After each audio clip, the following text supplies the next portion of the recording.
But there's no real reductions. Climate change isn't going to say, yeah, your bookkeeping's pretty tight, so we'll spare you like the catastrophic flooding and bushfires. Yeah.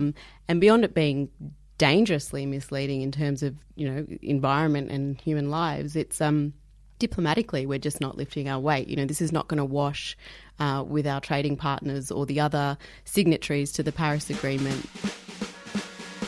One for Mum, one for Dad, and one for the country. And there has never been a more exciting time to be an Australian. Budgets are about choices, Fran, and you show what you value through the choices you make. Dead, buried, cremated. This is coal. Don't be afraid. Don't be scared. The Treasurer. Australia's basically done for. We'll just end up being a third-rate economy. A banana republic. How good is Australia? Just follow the money. G'day and welcome to Follow the Money, the Australia Institute's podcast demystifying the big economic issues in Australia and putting them in plain English. I'm Ebony Bennett, Deputy Director at the Institute, and today we're going to be talking about the other budget, the carbon budget, and just how effective a job the Morrison government is doing at reducing Australia's emissions.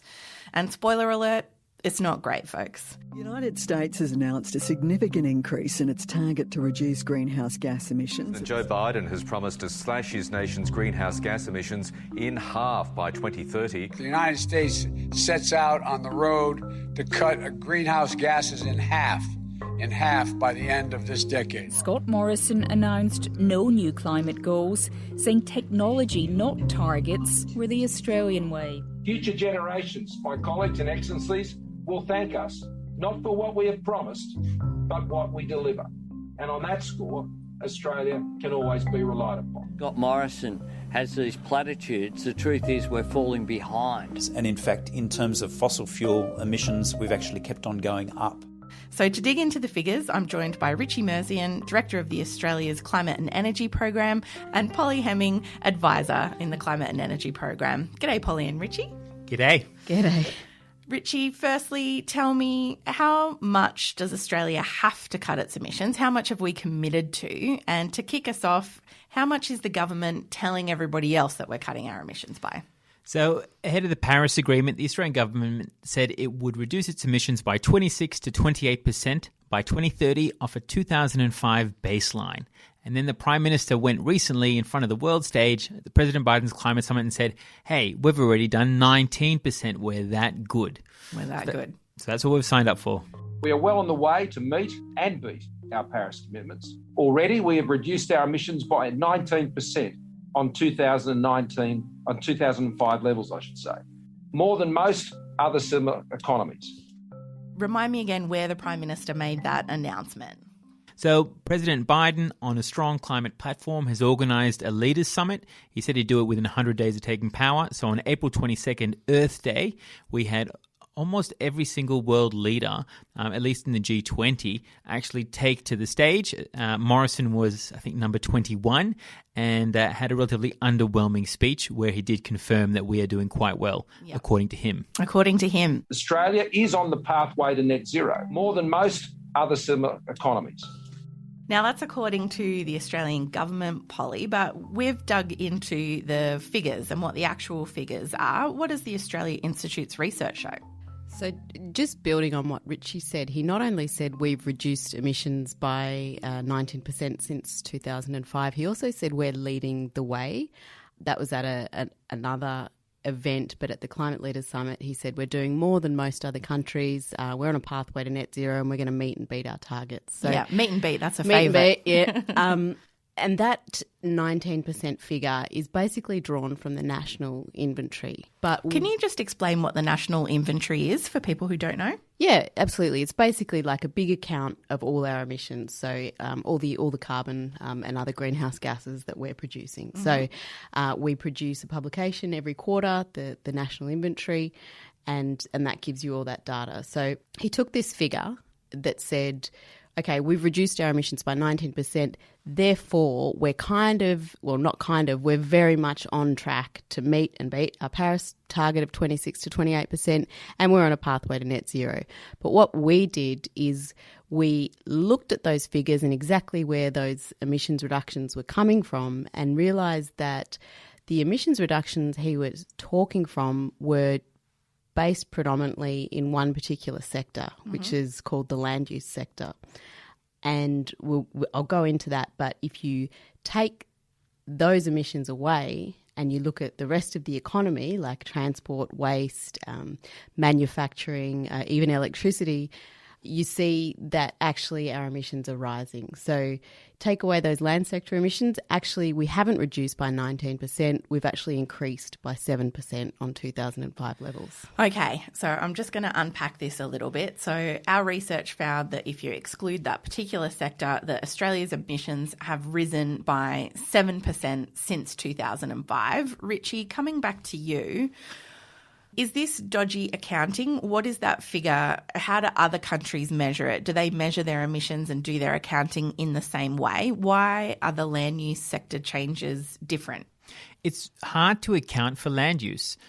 We see these numbers change often because you're trying to figure out exactly how much carbon is stored in your forestry sector and also how you account for changes that are often outside your control, like around, drought and rain and a whole variety of other phenomena. And so most of the time, if you're looking at the ingredients for making a low-carbon economy, you're looking at the sectors where we can actually affect change, like energy, like industry, like a whole variety of fossil fuel-based sectors, and that's really where you need to be affecting change. And do other countries include land use? Like, why is it appropriate to look at those other sectors but exclude land use? So you can include land use. That is part of the UNFCCC accounting framework. Yeah. But it is hard to account for. And so oftentimes the comparative work is done by excluding land use, and that gives a much a clearer and easier way to focus in on the sectors where you can affect climate policy. Yeah. And that's really what we want to do. That's what the government signed up for. And that's why we think we should focus in on those particular sectors, just explaining away the land use so that you can move to where you can make change. Yeah, and so other countries would be reporting in that same way, including and excluding land use. And so to be clear, that's what we're talking about today, excluding the land use. Exactly. Yeah. And so, Polly, tell me more about this research and why it is that we wanted to look into it. And I guess what are the implications of what we've found here, that Australia's emissions have increased by 7%? Yeah, so as Richie said, it is valid to include land use emissions in your accounts. And I should just sort of, I guess, explain what we mean by emissions when it comes to forests. So it's not it's slightly abstract, I guess. It's not quite as straightforward as, burning coal. Yeah, so I think people understand that, when you're getting electricity from a coal-fired power station, that's emissions that are kind of really easy to imagine. Yeah. So we talk about emissions, I guess, when it comes to things like deforestation or revegetation. When you're clearing land, then carbon is released from the soil and from that vegetation that you've cut down into the atmosphere. And when you plant trees, then you're basically sequestering carbon or storing carbon in the trees. So it's not, I don't think, immediately obvious when you sort of say emissions from deforestation or land clearings. So it is valid to include land use emissions, but we kind of went back in time, I suppose, and we looked at the changes in the land sector that have resulted in a decline in emissions. So Prime Minister Morrison's very, active in the way he refers to emissions reductions. He says we have reduced emissions. Actually, emissions have dropped kind of by accident. So this is caused by, I think, 4 factors: a massive decrease in land clearing, predominantly in Queensland, that had nothing to do with federal government policy; La Nina, which caused an increase in growth, basically rain, I suppose, which caused an increase in vegetation that wasn't matched by clearing, so your net result is more trees. Then there was a decline in native forest clearings for industry, and also the drought, so further up towards 2017 to 2019. Yeah, so drought and rain, not necessarily federal government policy. Drought and rain, policy. people not clearing. Yeah, it's basically all market mechanisms and environmental factors that have caused these decreases. So with the drought, obviously you had less cows, less sheep, less methane being burped and farted into the atmosphere. And obviously, if you stop clearing, then trees are there, they're still storing carbon. So all those reductions, sure, on paper, have resulted in an emissions reduction historically. Yep. But they've got nothing to do with the implementation of climate policy. Yeah, okay. The UK is among a number of countries, including Japan and Canada, which also upped their targets ahead of or at the virtual summit. Our new climate target for 2030 is to reduce our 2005 emission levels by 40 to 45%. Germany, as you know, has already reduced its emissions by 40 compared to 1990, and we want to at least have 55% less emissions by 2030 compared to 1990. Almost 50% of Denmark's electricity is powered by wind, and we have plans to build even more. While the world's largest carbon emitter, China, promised to begin phasing out coal altogether between 2026 and 2030. Let's move back out to the international picture, Richie. If we're looking at Australia's emissions increase in detail, how does that compare to what the rest of the world is doing? Oh, this is where it gets interesting, Ebony. If Prime Minister Morrison feels comfortable enough to go ahead and brag to the world that we're doing better, then we thought we should look at what those other countries are doing and also take out land use in their economies as well. So we're comparing apples with apples? Exactly. So really in the carbon-heavy components where you can affect climate policy, we've seen the UK drop their emissions since 2005 by over 30%. We've seen the EU by around 20%, the US by around 10%, and Australia, by contrast, is one of the very few that we could find that actually increased its emissions since 2005. And the reason we picked 2005 is that's the first year where you needed to start reducing emissions. Yeah. And so that's when things should have turned around. It has in most similar economies, just not in ours. So 2005 is kind of the baseline. It's the line in the sand where people start accounting from. And the US, the EU, the UK all have really decreased emissions, and Australia's the only one who's gone up. That's right. And also the 2005 baseline, it is the first year that emissions were supposed to reduce, but there was also a bit of gaming in picking that as a baseline for the Australian government as well. That was another high watermark. So much like starting a race halfway down the field, we also banked that in as well. Okay. And so I guess where this leaves us, Polly, is that we're not really being very effective at reducing our emissions. What are our policies actually doing? We're not being effective at all. Basically, we've got some tricky account keeping that's being used, I suppose, to make us look better on the international and domestic stage. But ultimately, there's no real reductions happening, and climate change doesn't actually care about good accounting. You know, It is all within the rules of the UNFCCC accounting, but there's no real reductions. Climate change isn't going to say, yeah, your bookkeeping's pretty tight, so we'll spare you like the catastrophic flooding and bushfires. Yeah.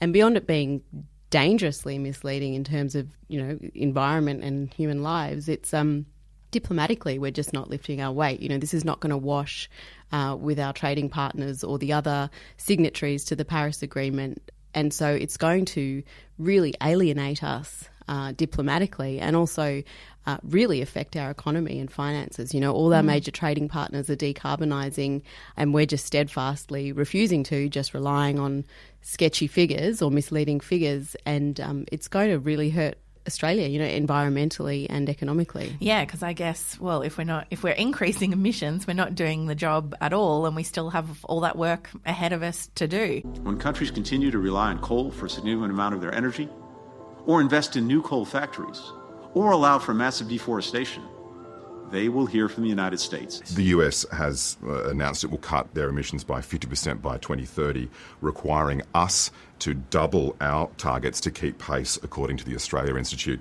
So if you're the Minister for Emissions Reductions, why aren't you doing the same? Well, we'll continue to improve our position year on year, as we always have. And the thing about Australia is we've always delivered. It's outcomes that matter. Richie, the Minister, Angus Taylor, was asked about our research. What did he say? The Minister's office said that we had zero credibility and that you can't trust us, and didn't actually engage in the research, which is a good sign that our research is probably on the mark because he's playing the player and not the ball. Yeah. And so what are the sectors where we need to be reducing emissions? Where can we do it? Where is it cheapest to do it? And does the government have any policies in those areas? I guess I'm thinking particularly of electricity and transport, but if there's anything else you want to chuck in there, feel free. I mean, you started electricity, it's a third of our emissions, and things are going well. Renewables are picking up, and they're the cheapest way that you can build new electricity, even with storage tacked on. So that's a good place to start, but it's only 25% right now. We need to get to 100, then we need to go further in terms of electricity that's clean. With all that clean electricity, we then electrify everything. That's transport, that's industry. We stop producing fossil fuels so we won't have fugitive emissions that escape all the coal mines and gas fields that we crack open. And then we look at how you go ahead and reduce harder sectors like waste and like agriculture as well. But there's so much we could be doing that we're not. Yeah. And so that big announcement to build a gas-fired power plant in New South Wales that's only going to run 2% of the time, how's that going to reduce emissions? It won't. It will increase emissions, even if it is just running for a short period. It's taking up the opportunity to actually replace that dispatchable energy with a clean alternative. We know that we can fill that gap with batteries and other technologies like demand response that we have now, but the government seems steadfast in ignoring the energy market operator, ignoring the Energy Security Board, ignoring the private sector that know to stay away from this, and instead, well, I'm not sure who they're listening to. Certainly not the experts. Yeah, I was going to say that industry and manufacturing are just going through the roof, particularly the manufacture of liquid natural gas for export is just skyrocketing, and manufacturing's going through the roof. And those are actually areas that the government could be controlling. So we have something called the safeguard mechanism, which basically puts thresholds on how much our biggest emitters can pollute. Unfortunately, those thresholds are consistently, I would say, breached, renegotiated by industry. So I think that would be an easy win just by holding those big emitters to account. We've got the mechanism there, we just don't do anything about it. Where do we go from here, and what kind of problem is Australia facing? Australia's going to be facing a diplomatic problem. Australia not reducing its emissions in these key sectors means other countries have to do more, and they have to pay more for all the impacts that are going to come with countries shirking their responsibility. And the next time Australia will have to front up to this will be as a guest of the United Kingdom at the G7 meeting that they're hosting in mid-June, where you have all G7 members, all powerful, large countries and allies for the most part, all taking on and locking in net zero targets, most of them also looking at increasing their emissions reductions in the next 10 years. So the next challenge will be a diplomatic one, where Australia will have to justify how it is doing more while it's actually doing less. It's not exactly spiriting news, shall we say, but thanks for taking us through it, because I don't think that's something that the public knows much about. If you're listening to the Prime Minister and he's saying, no, we're going to meet and beat it, we're at 19%, I mean, what Australians would have no reason not to believe that, Polly.